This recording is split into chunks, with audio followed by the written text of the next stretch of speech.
বিরাট সম্ভাবনা, এবং এটা আপনার মনে হচ্ছে যারা কোটি কোটি টাকার অস্ত্র ব্যবসায়ী, যারা গোটা পৃথিবীটা কিনে নেওয়ার চেষ্টা করে, যারা ভারতকে অশান্ত করে রাখতে চায়, তারা জানে না? আপনার মনে হচ্ছে যে তারা শুধুমাত্র অনুব্রত মণ্ডল, টুলু মণ্ডল নিয়ে খবর দেখবে? আপনার মনে হচ্ছে যে তারা শুধুমাত্র এই তৃণমূল যে কেলেঙ্কারিগুলো, যে দুর্নীতিগুলো করে গেছে সেটা নিয়েই শুধুমাত্র ব্যস্ত? না। পশ্চিমবঙ্গে এই মুহূর্তে যে পোটেনশিয়াল, সেই পোটেনশিয়ালের একটা চিত্র আমি শুধু আপনাকে দেখাচ্ছি, আমি ফুল ফ্রেমে দেখাবো। পশ্চিমবঙ্গের বন্দরগুলোকে, যেটা শুভেন্দু অধিকারী চাইছেন, কেন শুভেন্দু অধিকারী এখন টার্গেট? পশ্চিমবঙ্গে শুভেন্দু অধিকারী একটা জাহাজ দপ্তর তৈরি করছেন, একটা স্টেট শিপিং ডিপার্টমেন্ট। ভাবুন, কলকাতায়, হলদিয়ায় এবং আরও একাধিক জায়গায় যদি বন্দর তৈরি করা যায়, ডিপ সি পোর্ট তৈরি করে দেওয়া যায়, আমাদের পোটেনশিয়ালটা ভাবুন, রপ্তানি সহজ পথটা।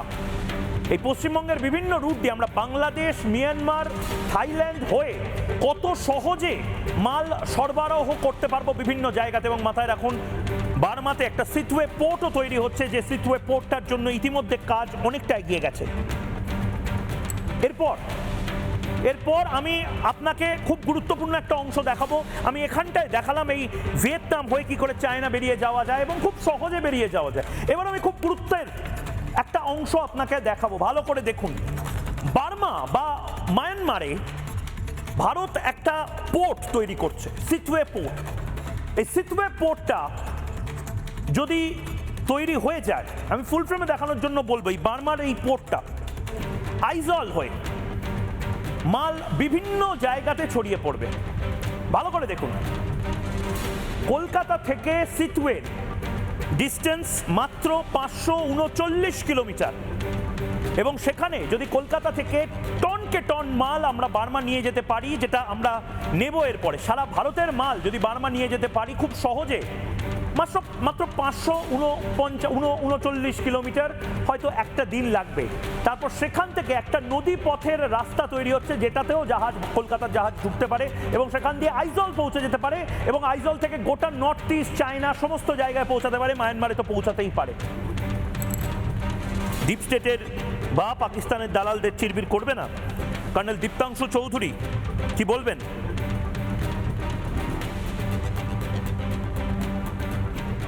বলে দিলেন এই সিটওয়ে পোর্টে। প্রথম কথা, একটা খুব পরিষ্কার যে 4 মের পর যে একটা রাষ্ট্রবাদী সরকার পশ্চিমবাংলায় এসছে, অনেকের ঘুম কেড়ে নিয়েছে। বিশেষ করে যাদের একটা শ্বেতপত্র ছিল, বাংলাদেশে ভেবেছিল যখন ওই ইউনিস প্যারাশুট করে এলো, তখন আইএসআই, সিআইএ, এমএসএস, তুর্কির যে ইন্টেলিজেন্স এজেন্সি, তারা অনেকে তাদের দোকান খুলেছিল, তাদের একটা বড় প্ল্যান ছিল। প্ল্যানটা যে শেষ হয়ে গেছে তা নয়, প্ল্যানটা এখনো আছে। প্ল্যানটা তারা ঠিক মতো করতে পারছে না, কারণ বাংলায় সেই তুষ্টিকরণের সরকার চেঞ্জ হয়ে গেছে। এক, দ্বিতীয়ত, আপনি যেটা বললেন, ফেনীর ঠিক দক্ষিণে অথবা সেন্ট মার্টিন আইল্যান্ডের ঠিক দক্ষিণে রাখাইন প্রভিন্সের একবারে টিপে এই সিটওয়ে পোর্ট বানাচ্ছে, যেটা Kaladan multi model transit system, যেটা ওদের ধারণা ছিল যে 7টা উত্তর পূর্ব রাজ্য কেটে দিতে পারে। অনেকে স্বপ্ন দেখে, দিবা স্বপ্ন দেখে। তো ভারত যেমন এইদিকে ফর্টিফিকেশন করছে, শিলিগুড়ি করিডোর বিভিন্ন ভাবে, সেটা আমি আজকে আর ডিসকাস করলাম না, সেমনি সিটওয়ে পোর্ট সেটাকে ডেভেলপ করছে, যেটা মিজোরামে 6 ঘন্টা 7 ঘন্টার মধ্যে পৌঁছানো যায় এবং পুরো 7টা উত্তর পূর্ব রাজ্যে মাল নিয়ে পৌঁছানো যায়, যেটা আপনি বললেন।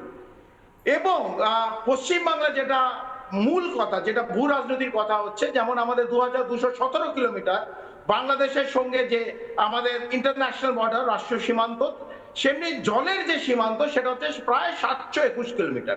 তাই সবার মাথা ব্যথা, একটা রাজনৈতিক দল এলো গেল, 15 বছর থাকলো চলে গেল, একটা ইজ নট ভেরি ইম্পর্টেন্ট। বারবার কেন্দ্র যেটা বলছিল, এটা রাষ্ট্রের নিরাপত্তার কথা, ন্যাশনাল সিকিউরিটি। তার জন্য এমন একটা সরকার আসতে হবে যাতে রাষ্ট্রীয় নিরাপত্তা, নেশন ফার্স্ট পলিসি, যেন সেটা আমরা সত্যি করে করি। এবং তাই জন্য আপনি যেটা এআই জেনারেশন দেখালেন, যে ইন্টিগ্রেটেড ম্যানেজমেন্ট, এই মেরিটাইম বর্ডার ম্যানেজমেন্ট অলরেডি করা শুরু হয়ে গেছে। এবং সুন্দরবনে আমরা জানি বিভিন্ন দ্বীপ আছে, সেটা যদি মনিটর অ্যান্ড সার্ভেলেন্স সিস্টেমের মধ্যে না রাখা হয়, তাহলে পশ্চিমবাংলার যে কোনো জায়গায় অথবা কলকাতায় যে কোনো জঙ্গি সংগঠনে এই রাতারাতি যেটা 26/11 দেখেছিলাম, আমি বারবার বলেছি আপনার চ্যানেলে, যে কোনো সময় এটা হতে পারে। এবং জলপথ দিয়ে যে আমরা পাকিস্তানে যে ট্রেনিং দেখছি সেটা যে বাংলাদেশ দিয়ে আসবে না, এর কোনো গ্যারান্টি নেই। তাই both agencies, internal and external agency, আজকে যে এজেন্সিরা খবর দিল, অনেকে ভাবে যে আমাদের তো কেউ দেখতে পাচ্ছে না। না, আপনাদের প্রত্যেকের খবর ইন্টারনাল এবং এক্সটার্নাল এজেন্সি পুঙ্খানুপুঙ্খভাবে যে খবর যাকে দেখা উচিত তাকে দেখা হচ্ছে, এবং খবর ঠিক মতন বাড়তে দিতে হয়। একটু বাড়তে খেলিয়ে মাছকে দুম করে ধরলে তাহলে হলো, মাছকে খেলাতে হয়। ঠিক সময় মতন এসটিএফ কে বলা হয়েছে, এবং এইখান থেকে অনেক ইনফরমেশন আমরা পাবো। আমি আবার বর্তমানে ফিরে এলাম।